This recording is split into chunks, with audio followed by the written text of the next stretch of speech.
Hello बच्चों, स्वागत है आपका मेरे चैनल में। आज हम पढ़ेंगे जयशंकर प्रसाद द्वारा लिखित श्रद्धा मनु। ठीक है, चलिए श्रद्धा मनु का पद्यांश पढ़ते हैं। कौन तुम संस्कृति जल निधि तीर, तरंगों से फेंकी मण एक, कर रहे निर्जन का चुपचाप, प्रभा की धारा से अभिषेक, मधुर विश्रांत और एकांत, जगत का सुलझा हुआ रहस्य, एक करुणा में सुंदर मौन और चंचल मन का आलस्य। चलिए इनके शब्दार्थ देखते हैं इस पद्यांश का। संस्कृति जलनिधि माने भवसागर, निर्जन माने शून्य या नीरव, प्रभा की धारा माने कांति की किरणें, प्रभा माने कांति, धारा माने किरणें, अभिषेक सुशोभित करना, विश्रांत थका हुआ। इस पद्यांश में श्रद्धा मनु को निर्जन स्थान में मौन बैठे देखकर पूछती है कि वे कौन हैं और इस निर्जन स्थान में क्यों बैठे हैं। यहाँ श्रद्धा के लिए मनु का व्यक्तित्व उत्सुकता का कारण बना हुआ है। चलिए बच्चों आगे व्याख्या पढ़ते हैं। कौन तुम संस्कृति जलनिधि तीर, श्रद्धा मनु से प्रश्न करती है कि तुम कौन हो, है ना, तुम कौन हो जो तरंगों से फेंकी मणि एक। जिस प्रकार सागर की लहरें अपनी तरंगों से मणियों को अपने किनारे पर फेंक देती हैं, है ना, ये सागर की लहरें, सागर में जो लहरें उठती हैं तो वो लहरें क्या करती हैं, सागर में जो मणियाँ होती हैं उनको किनारे पर फेंक देती हैं। वैसे ही तुम संसार रूपी सागर की लहरों के द्वारा इस निर्जन स्थान में फेंके हुए कौन हो। ठीक है, प्रभा की धारा कर रहे निर्जन का चुपचाप, प्रभा की धारा से अभिषेक।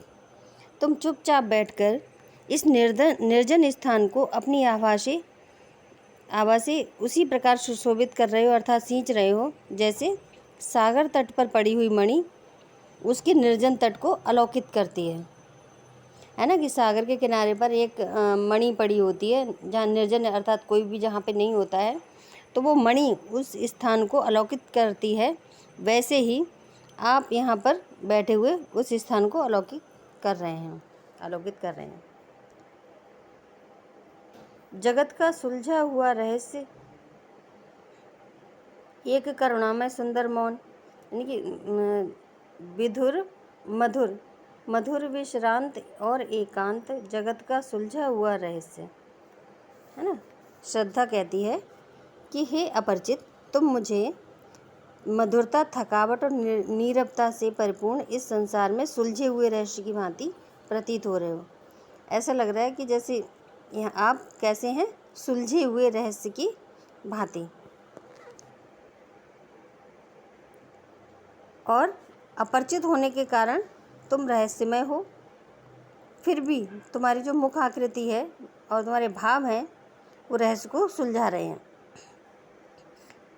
एक करुणामय सुंदर मौन और चंचल मन का आलस्य, तुम्हारा सुंदर और मौन रूप करुणा से परिपूर्ण है और तुम्हारे चंचल मन ने आलस्य को धारण कर लिया है। चलिए बच्चों एक बार फिर देखते हैं इसकी व्याख्या।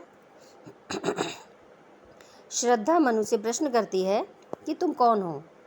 जिस प्रकार सागर की लहरें अपनी तरंगों से मणियों को अपने किनारे पर फेंक देती हैं, उसी प्रकार संसार रूपी सागर की लहरों के द्वारा इस निर्जन स्थान में फेंके हुए तुम कौन हो। तुम चुपचाप बैठकर इस निर्जन स्थान को अपनी आभा से उसी प्रकार सुशोभित कर रहे हो, अर्थात सींच रहे हो, जैसे सागर तट पर पड़ी हुई मणि उसके निर्जन तट को आलोकित करती है।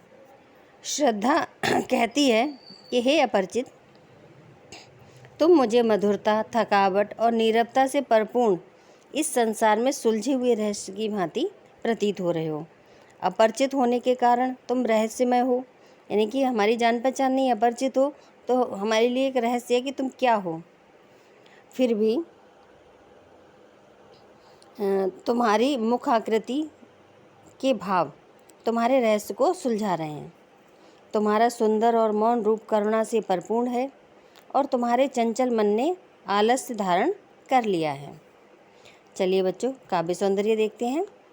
सागर की लहरों द्वारा फेंकी हुई मणि से मनु की तुलना करके प्रसाद जी ने उनके एकांकी जीवन की निराशा और कर्मविरत स्थिति का भावपूर्ण चित्रण किया है। भाषा खड़ी बोली, अलंकार रूपक, परिकरांकुर, उत्प्रेक्षा, उल्लेख, विशेषण, विपर्य और विरोधाभास, शब्द शक्ति, लक्षणा, गुण माधुर्य, छंद, 16 मात्राओं का श्रृंगार छंद। उम्मीद है बच्चों आपको ये पद्यांश अच्छा लगा होगा। अगर अच्छा लगा है तो आप हमारे चैनल को प्लीज़ सब्सक्राइब कीजिए, लाइक कीजिए एंड शेयर कीजिए। धन्यवाद।